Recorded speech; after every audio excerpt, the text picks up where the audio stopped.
마가복음 9장 30절부터 37절까지 말씀입니다.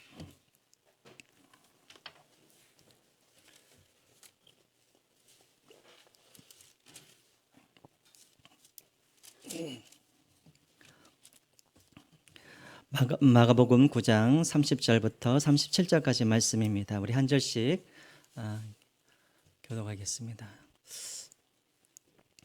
이게 앞에 이 화면 좀 나올 수 있게 해줄 수 있나요?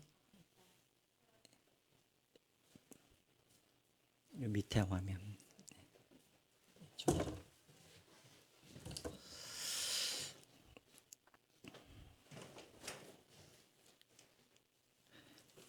우리 한 절씩 교독하겠습니다. 30절부터입니다. 그곳을 떠나 갈릴리 가운데로 지날새 예수께서 아무에게도 알리고자 아니하시니 이는 제자들을 가르치시며 또 인자가 사람들의 손에 넘겨져 죽임을 당하고 죽은 지 3일 만에 살아나느니라는 것을 말씀하셨을 때문이었더라. 그러나 제자들은 이 말씀을 깨닫지 못하고 묻기도 두려워하더라. 가버나움에 이르러 집에 계실새 제자들에게 물으시되 그 길에서 서로 토론한 것이 무엇이냐 하시되 그들이 잠잠하니 이는 길에서 서로 누가 크냐 하고 쟁론하였음이라. 예수께서 앉으사 예루살렘을 불러서 이르시되 누구든지 첫째가 되고자 하면 못 사람의 끝이 되며 못 사람을 섬기는 자가 되어야 하리라 하시고 어린아이 하나를 데려다가 그들 가운데 세우시고 안으시며 제자들에게 이르시되 누구든지 내 이름으로 이런 어린아이 하나를 영접하면 곧 나를 영접하며 누구든지 나를 영접하면 나를 영접함이 아니요 나를 보내신 이를 영접함이니라. 아멘. 네. 우리 옆에 분들과 함께 인사했으면 좋겠습니다. 주님만 바라봅시다. 우리 같이 한번 인사했으면 주님만 바라봅시다. 오늘 너무나 찬양이 참 은혜가 되었는데요. 올 한 해 정말 우리가 두려워하지 말고 주님만 바라보면서 승리할 수 있는 여러분들이 되었으면 좋겠습니다. 오늘 말씀의 주제는 누가 크냐입니다. 누가 크냐. 본문의 제자들이 이 문제를 가지고 서로 다투었습니다. 누가 크냐? 네가 크냐? 내가 크냐? 서로 다투었죠. 여러분 우리 교회에서는 누가 제일 큽니까? 그러네. 심지어 목사님이 제일 커요.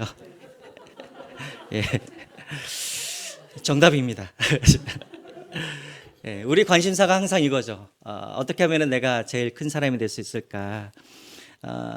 항상 우리는 참 우리나라는 땅덩어리가 좁아서 그런지 되게 큰 것을 많이 좋아하는 것 같아요.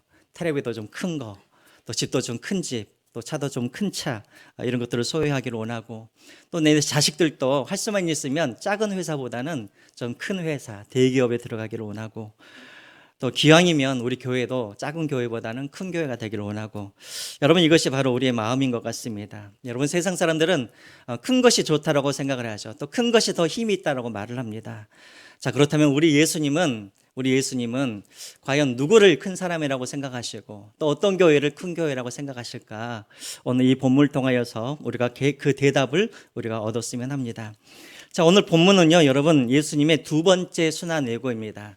자, 여러분 저를 한번 보시죠. 마가복음에는요, 예수님의 세 번의 순환 예고가 나와 있습니다. 순환 예고가 무엇입니까? 순환 예고란 예수님께서 제자들에게 내가 이제 예루살렘에 가서 내가 이제 죽게 될 것이고 3일 만에 내가 다시 살아날 것이다 라고 제자들에게 가르치는 것, 제자들에게 예수님의 고난 당하실 것을 예고하는 것이 순환 예고이죠.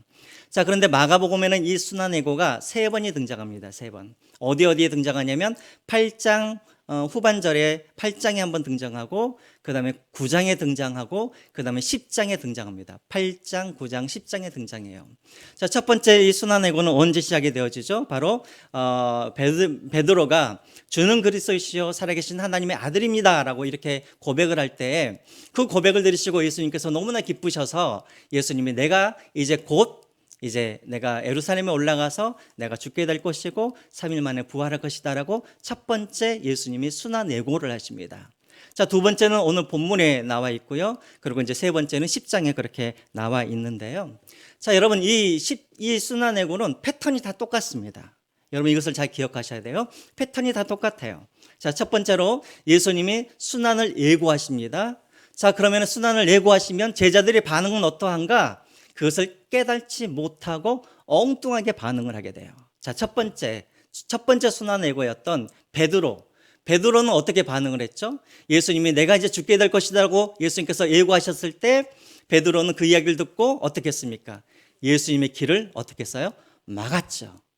절대 그런 일이 일어나서는 안 됩니다라고 막게 되어지죠. 엉뚱하게 반응을 하죠. 자, 두 번째 순한 예고였던 오늘 본문을 보면은 예수님께서 죽으실 것이라고 예고를 했는데 제자들은 무엇을 하고 있었습니까?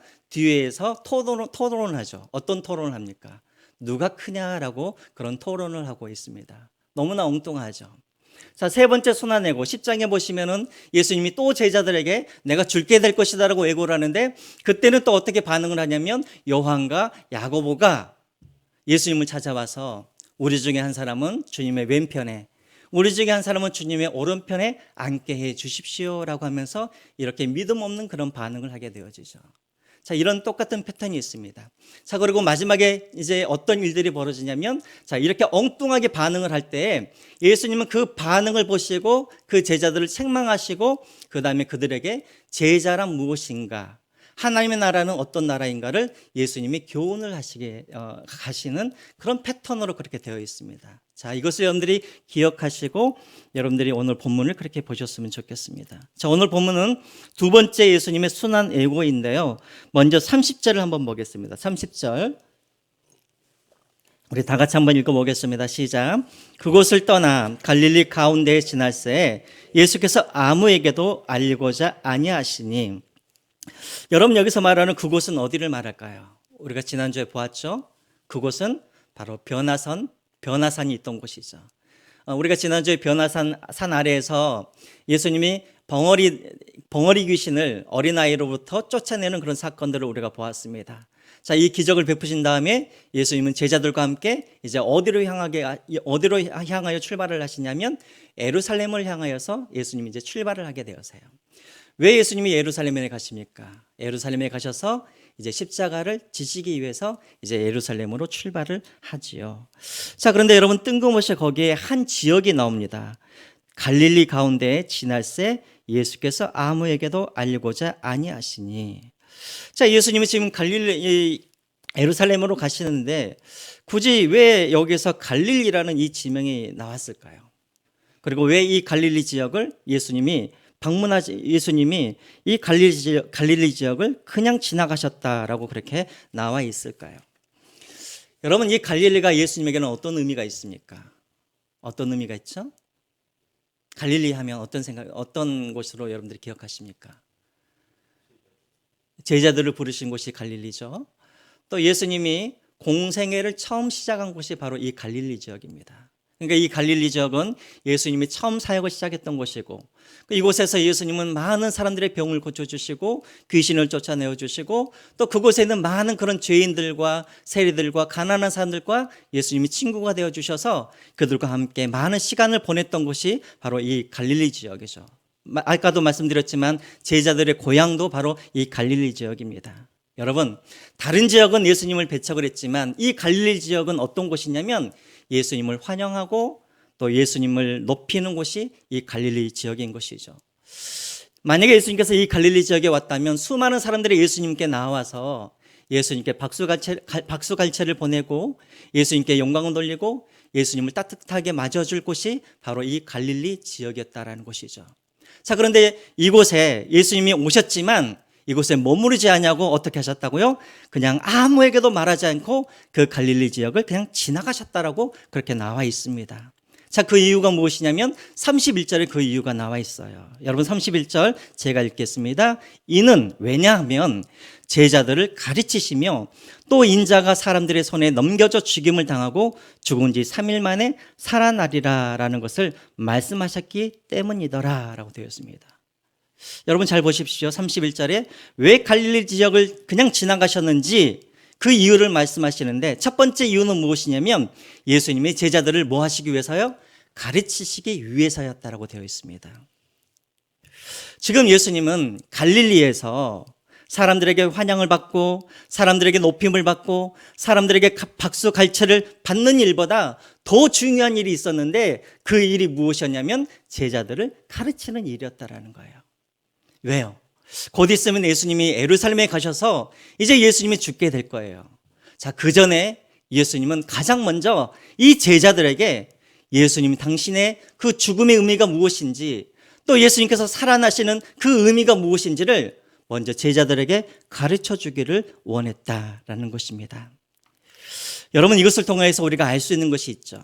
예수님은 늘 사람들에게 박수갈채를 받고 사람들에게 인정을 받고 사람들에게 섬김을 받는 것보다도 예수님은 늘 무엇을 생각하셨냐면 하나님의 일을 먼저 생각하고 있었다는 것입니다.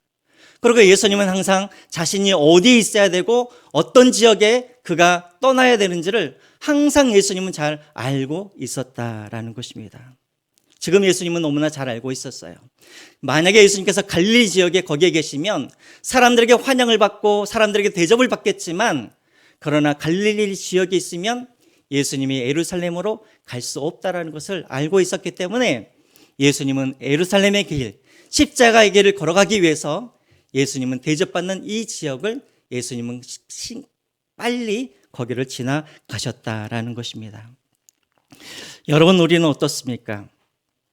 십자가의 길, 또 예루살렘으로 가야 하는 길, 그 길을 우리도 가야 되는데 혹시 우리 중에는 갈릴리에 안주하고 있는 그런 사람은 없는지, 혹 우리는 예수님께서 가셔야 할 그 제자의 길, 고난의 길, 십자가의 길을 가야 함에도 불구하고 우리는 여전히 사람들의 그런 인정과 환대받는 것과 사람들로부터 그런 섬김을 받는 그런 자리에 우리는 머물러서 우리가 마땅히 가야 할 그 예루살렘으로 가야 할 그 길을 우리는 잊어버리고 갈릴리에 머물고 있지 않는지 우리 자신들을 한번 되돌아보았으면 좋겠습니다. 자, 이렇게 예수님은 두 번째 자신의 당하실 고난에 대해서 제자들에게 말씀을 하시는데 제자들의 반응이 예상과 다르게 반응을 한 것을 보게 되어집니다. 여러분, 32절을 한번 보겠습니다. 우리 다 같이 32절을 함께 읽어보겠습니다. 시작. 그러나 네. 자, 예수님의 제자들에게 한 번도 아니고 이제 지금 두 번째로 예수님 자신의 그런 죽으심과 부활에 대해서 지금 말씀을 하고 계시는데 제자들의 반응이 어떻습니까? 여전히 말씀을 뭐 한다 그래요? 깨닫지 못하고 있다라고 말하고 있는 것입니다. 여러분, 예수님의 말씀이 어려워서 깨닫지 못했을까요? 왜 제자들이 두 번이나 예수님이 말씀하시는데 그것을 깨닫지 못했을까요? 왜 그랬을까요? 한번 생각을 해보세요. 예수님이 내가 예루살렘에 가면 내가 잡혀서 죽게 될 것이다. 그리고 3일 만에 내가 부활하게 될 것이다. 근데 왜 제자들은 그것을 이해를 못했을까요? 결론적으로 말하면 예수님의 생각과 제자들의 생각이 달랐기 때문에 그래요. 예수님이 말씀하시는 것과 제자들의 기대하는 것들이 달랐기 때문에 제자들은 아무리 예수님이 그 말씀을 하셔도 그것을 이해할 수가 없었다라는 것입니다.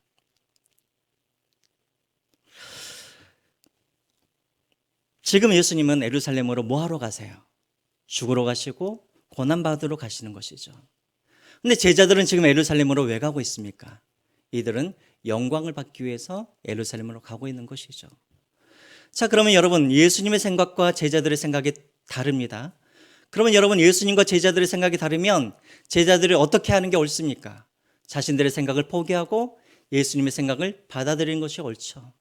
그런데 제자들은 끝까지 자기의 생각들을 포기하지 않고 있는 것이죠. 한마디로 말하면 제자들은 예수님의 생각을, 예수님의 그런 계획을 받아들일 수 없고 순종할 수가 없기 때문에 제자들은 예수님이 아무리 말씀하셔도 그것을 깨닫지 못했다라는 것입니다. 여러분, 그렇습니다. 우리가 예수님이 말씀하실 때 성경이 어려워서 우리가 깨닫지 못하는 게 아니에요. 우리가 깨닫지 못하는 이유가 무엇이냐면 우리가 아직 순종할 준비가 안 되어 있기 때문에 우리가 깨닫지 못하는 거예요.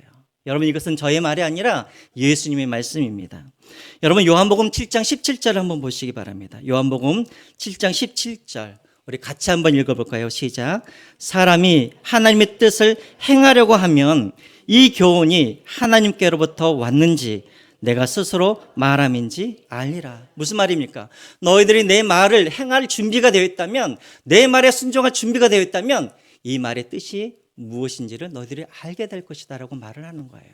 거꾸로 말하면 너희들이 내 말에 순종할 준비가 안 되어 있기 때문에 그 말씀이 깨달아지지 않는다라는 것입니다. 시편 111편 10절에도 그런 동일한 말씀이 있죠. 제가 읽어보겠습니다. 시편 111편 10절 말씀입니다. 여호와를 경외함이 지혜의 근본이라 그의 계명을 지키는 자는 다 훌륭한 지각을 가진 자이니 라고 되어 있죠.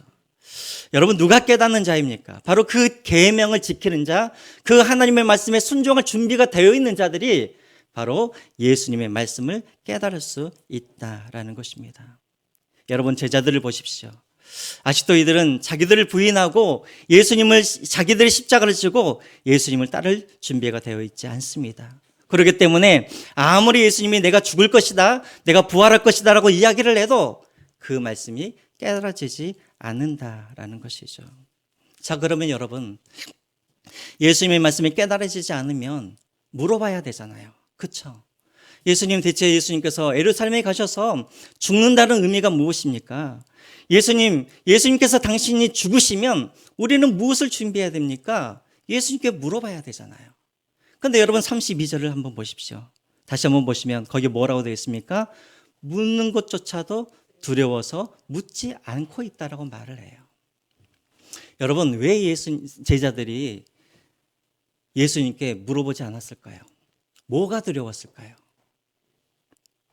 뭐가 두려웠을까요?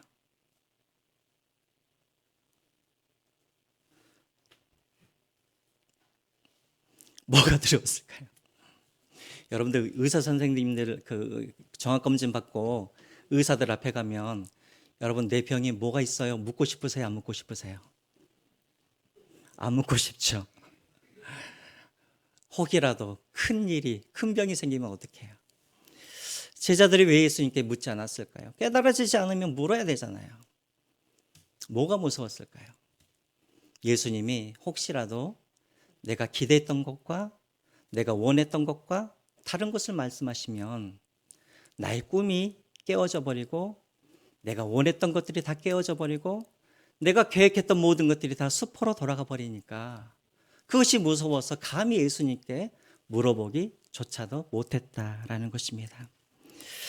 여러분, 우리가 왜 같은 하나님의 말씀을 듣고 같은 목사님의 말씀을 들어도 어떤 사람들은 그 말씀이 깨달아지는데 어떤 사람들은 그 말씀이 깨달아지지 아니하는가? 이유가 있습니다. 내가 듣고 싶은 것만 듣고 내가 보고 싶은 것만 보기 때문에 그것이 깨달아지지 않는 거예요. 내게 유익이 되는 것, 내게 듣기 좋은 것, 내게 도움이 되는 것, 그런 말씀만 내가 들으려고 하기 때문에 그 말씀이 깨달아지지 않는 것입니다. 그리고 또 하나, 가장 중요한 것, 그 말씀을 들으면 내가 어떤 말씀이든지 그 말씀에 순종할 준비가 되어 있었을 때 그 사람이 말씀이 깨달아지는 거예요. 그런데 내가 유익되지 아니하고 내가 따르기 어려운 그런 말씀들은 내가 순종할 수 없습니다라고 그렇게 마음에 순종할 준비가 되어 있지 않으면 아무리 하나님이 말씀하셔도 아무리 설교를 들어도 우리는 그것이 깨달아지지 않는다라는 것입니다. 저는 여러분들이 주님의 말씀을 듣고 깨달아지는 그런 은혜가 있기를 주님의 이름으로 축원드립니다. 자, 그러면 이렇게 예수님의 뜻이 깨달아지지 않을 때 제자들은 그러면 무엇을 하였는가? 33절과 34절에 거기에 이제 제자들이 무엇을 했는지 나와 있습니다. 제가 33절을 먼저 읽겠습니다. 가버나움에 이르러 집에 계실 때 제자들에게 물으시되 너희가 길에서 서로 토론한 것이 무엇이냐 하시되 그들이 잠잠하니 이는 그 길에서 서로 누가 크냐 하고 쟁론하였습니다. 자, 여러분 보십시오. 예수님은 지금 십자가의 길을 걸어가고 계십니다. 고난의 길, 죽음의 길을 지금 향하여서 걸어가고 있는데 제자들은 지금 뒤에서 무엇을 하고 있냐면 우리 중에 지금 누가 더 크냐라고 그것을 가지고 제자들이 토론을 하고 있었다라는 것이죠. 여러분, 얼마나 예수님께서 이것을 아시고 마음이 아파하셨을까요?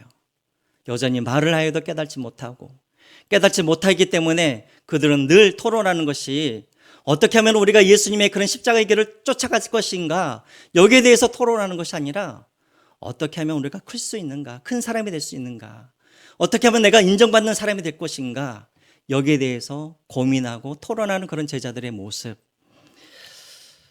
여러분 여기에서 한 가지 중요한 단어가 하나 나오는데요. 여러분 33절에 보면은 가버나움에 이르러 집에 계실 때 제자들에게 물으시되 너희가 길에서라는 단어가 나오죠. 길에서. 여러분 여기서 길이라는 이 단어가 마가복음에서는 참 중요한 단어입니다. 마가복음에는 상당히 많은 그런 중요한 단어들이 있는데요. 그 중에 하나가 바로 이 길이라는 이 단어예요. 이 단어는 헬라어로 호도스라는 이 단어를 사용하는데 여러분 오늘 이 본문을 한번 보십시오. 지금 우리가 보기에는 제자들과 예수님이 같은 길을 걸어가고 있는 것처럼 보여요. 그렇죠. 지금 제자들과 예수님은 같은 길을 걸어가면서 예루살렘을 향하여서 지금 같이 걸어가는 것처럼 보여져요. 그런데 문제는 무엇이냐면 지금 육신의 몸은 같은 길을 걸어가고 있음에도 불구하고 그들의 마음은, 그들의 중심은 다른 방향으로 가고 있다는 것입니다. 여러분 이것이 참 위험한 일이에요. 겉으로 보기에는 같은 길을 가고 있는데 마음은 지금 다른 방향으로 가고 있는 이것이 정말 위험한 거예요. 지금 예수님은 어떤 길을 가고 계세요? 고난의 길을 가고 계세요. 근데 제자들은 지금 어떤 길을 가고 있습니까? 영광의 길을 가고 있습니다. 예수님은 어떤 길을 가고 계세요? 낮아지기 위해서 그 길을 가고 계시는데 제자들은 지금 높아지기 위해서 그 길을 가고 있습니다. 지금 예수님은 섬기기 위해서 그 길을 걸어가고 계시는데 제자들은 섬김을 받기 위해서 그 길을 가고 있는 것이죠. 여러분 보세요. 보기에는 같은 길을 걸어가고 있지만 그러나 그 제자와 예수님은 다른 길을 지금 걸어가고 있는 것을 우리가 보게 되어집니다. 여러분 우리도 마찬가지예요. 여러분 우리가 정말 조심해야 할 것이 무엇이냐면 내가 그냥 겉으로만 내가 지금 주님과 같은 길을 걸어가고 있다라고 착각하는 것이 우리 신앙의 가장 위험한 길이에요. 여러분 한번 보세요. 우리는 지금 오늘 교회에 나와서 우리가 예배를 드려요. 우리는 성경 말씀도 읽어요. 우리는 기도도 해요. 우리는 하나님 앞에서 우리들 봉사를 해요. 그래서 겉으로 보기에는 우리는 예수님과 함께 같은 길을 걷고 있는 것처럼 우리는 생각을 해요. 하지만 정말 중요한 것은 무엇이냐면 겉으로 보기에 지금 예수님과 같은 방향으로 가는 것이 중요한 것이 아니라 지금 우리의 중심이, 우리의 마음이 어디로 향하고 있는가, 이게 더 중요하다는 것입니다. 왜 이것이 위험하냐면 우리의 몸은, 우리 중심과 우리의 생각은 예수님과 전혀 다른 방향으로 가고 있음에도 불구하고 내가 지금 여전히 교회 안에 있고 내가 예배드리고 있고 봉사하고 있기 때문에 나는 지금 예수님을 따라가는 이 길을 내가 걷고 있다라고 착각할 수도 있기 때문이라는 것입니다. 여러분 지금 제가 말씀하는 것 이해가 되세요? 그래서 여러분 이것이 참 위험한 거예요. 내가 예수님의 길을 걷고 있지 않지만 그러나 겉으로는 보기에는 예수님의 길을 걷고 있기 때문에 내가 문제가 있음에도 불구하고 문제가 있는지를 모르는 것이 이게 가장 위험한 일이라는 것입니다. 지금 이 제자들을 보십시오.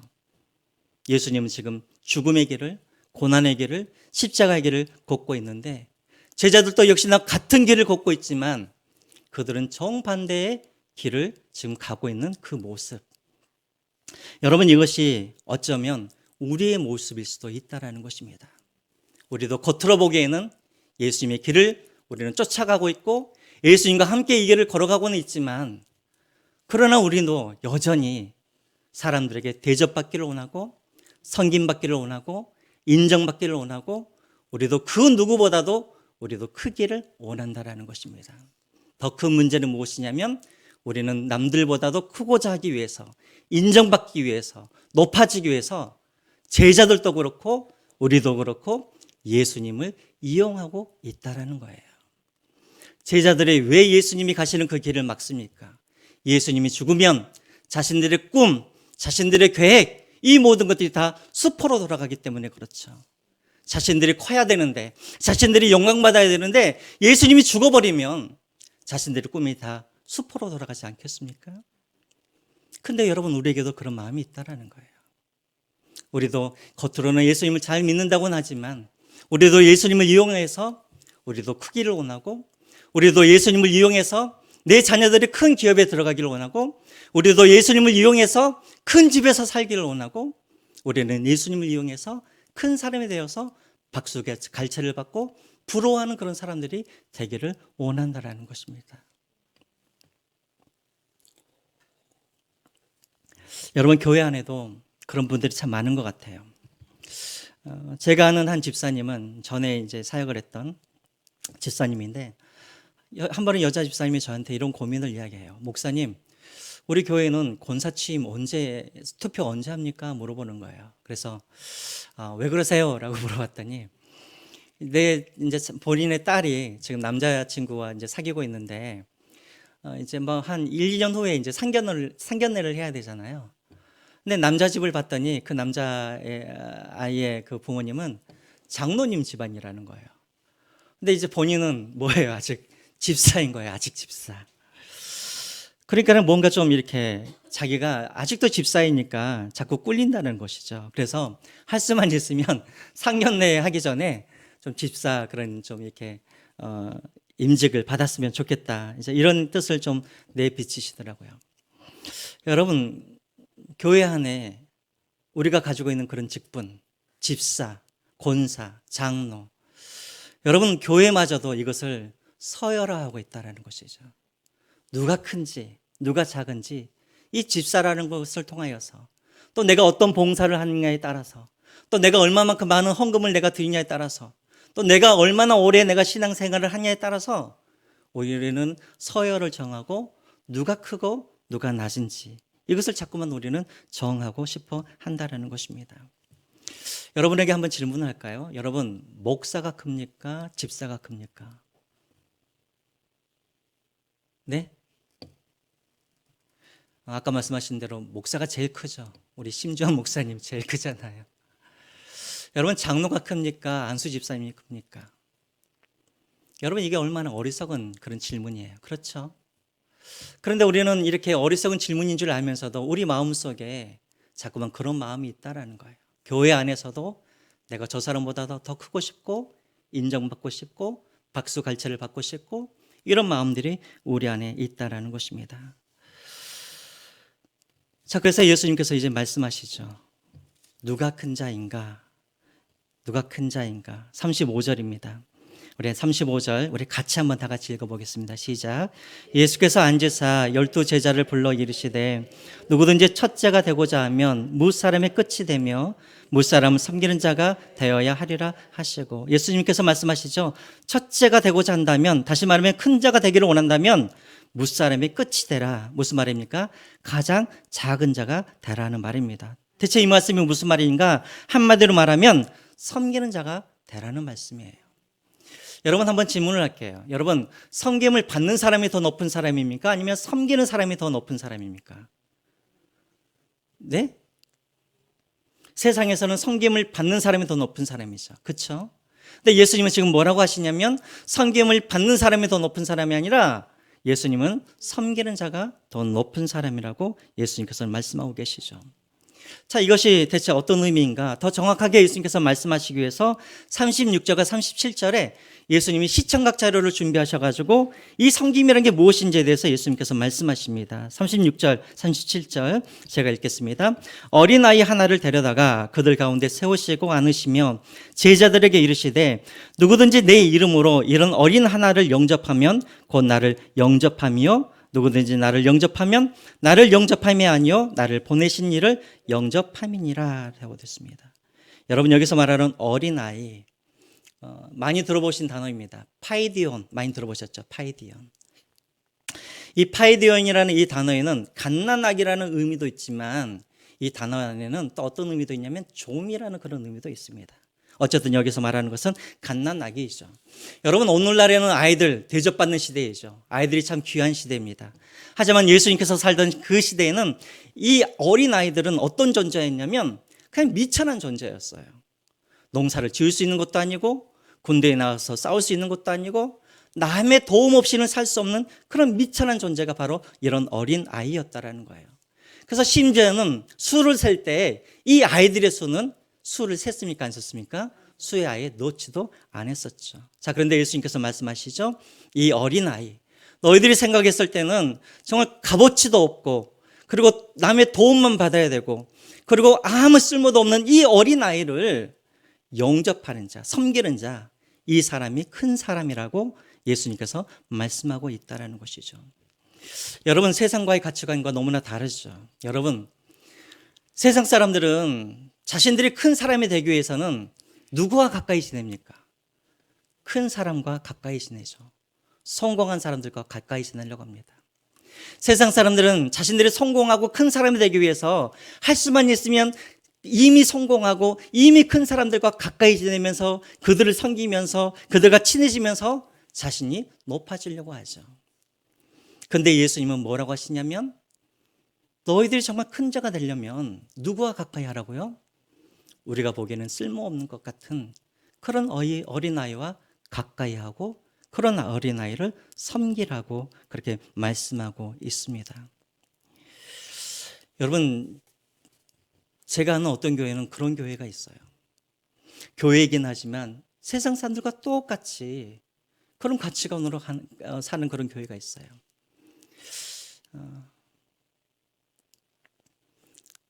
성공해야지, 성공하는 사람과 가까이 해야지 나도 성공할 수가 있기 때문에 그래서 큰 교회를 다니는 사람들이 얼마나 많은지를 몰라요. 제가 아는 어떤 교회는 구역 모임이 직업별로 되어 있는 그런 구역 모임이 있어요. 판사들만 모여서 구역 모임하는 곳, 또 이 교수들만 모여서 구역 모임하는 곳, 또 의사들만 모여서 구역 모임하는 곳. 자, 왜 이렇게 구역을 갖다가 직업별로 그렇게 짜셨을까요? 서로 인맥을 키워가라는 것이죠. 서로 인맥을 키워가고 서로 높은 사람들끼리 서로 친해지면서 당신들도 같이 그렇게 높은 자리로 그렇게 가라는 그런 의미가 아니겠습니까?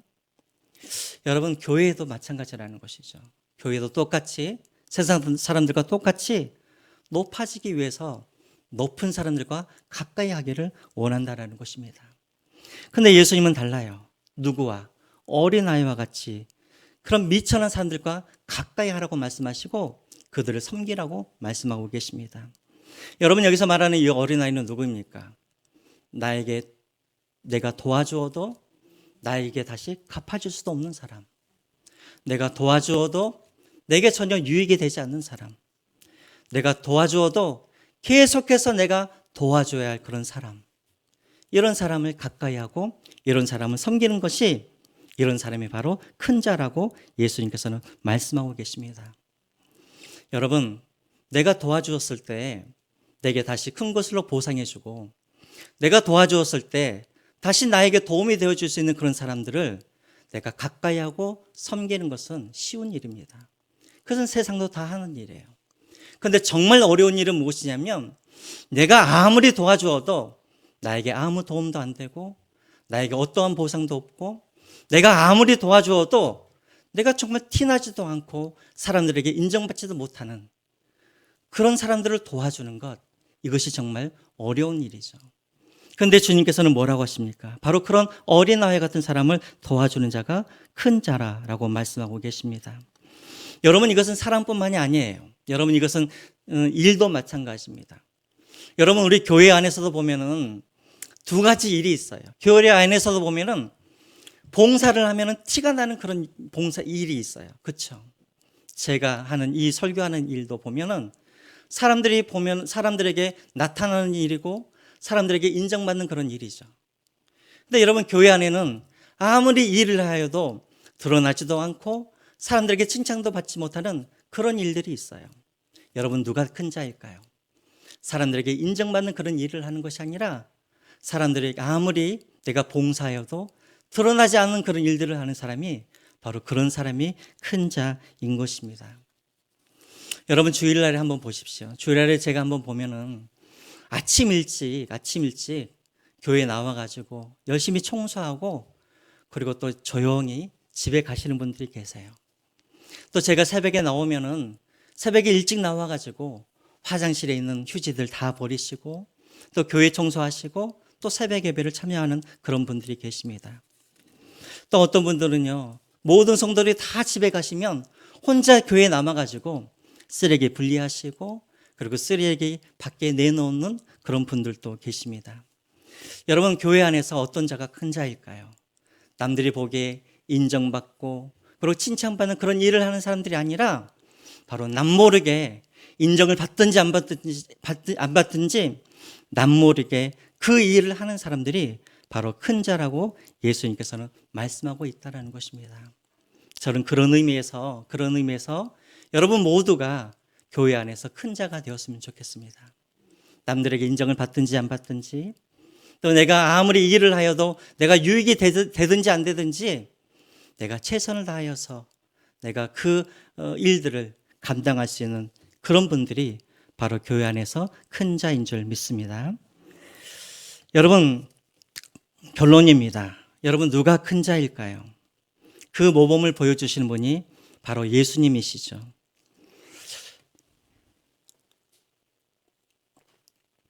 여러분, 오늘 본문에 나와 있는 이 어린아이, 여러분, 이 어린아이가 누구일까요?